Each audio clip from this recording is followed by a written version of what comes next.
ದುರಂತದ ಬಗ್ಗೆ DCM DK Shivakumar ಕೂಡ ಆಘಾತ ವ್ಯಕ್ತಪಡಿಸಿದ್ದಾರೆ. ಮಂಕಾಳ ವೈದ್ಯರು ಘಟನಾ ಸ್ಥಳಕ್ಕೆ ಹೋಗ್ತಾ ಇದ್ದಾರೆ. ಉತ್ತರ ಕನ್ನಡ ಜಿಲ್ಲಾ ಉಸ್ತುವಾರಿ ಸಚಿವರು ಸರ್ಕಾರದಿಂದ ಈಗಾಗಲೇ ಎಲ್ಲ ಕ್ರಮ ಕೈಗೊಳ್ಳಲಾಗಿದೆ. ಅದೇ ಮುಖ್ಯಮಂತ್ರಿಗಳು ಅನೌನ್ಸ್ ಮಾಡಿದ್ರಲ್ಲ ಅದು.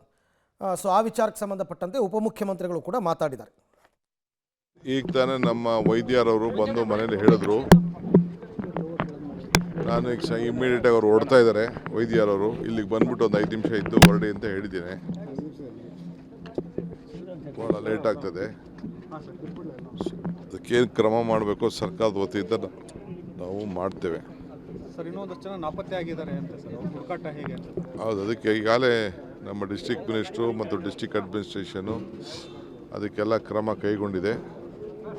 ಸೊ ಆ ಕೆಲಸ ನಾವು ಮಾಡ್ತೇವೆ. ಓಕೆ, ಇದೆಲ್ಲವೂ ಕೂಡ ಈ ಘಟನೆಗೆ ಸಂಬಂಧಪಟ್ಟಂತೆ ಮುಖ್ಯಮಂತ್ರಿ ಮತ್ತು ಉಪಮುಖ್ಯಮಂತ್ರಿಗಳ ರಿಯಾಕ್ಷನ್ಸನ್ನು ತಾವು ನೋಡ್ತಾ ಇದ್ರಿ. ಎಲ್ಲರೂ ಕೂಡ ಪಾಪ ಆಘಾತ ವ್ಯಕ್ತಪಡಿಸಿದ್ದಾರೆ. ಹೀಗಾಗಬಾರ್ದಾಗಿತ್ತು ಘಟನೆ ಅಂತನ್ಬಿಟ್ಟು.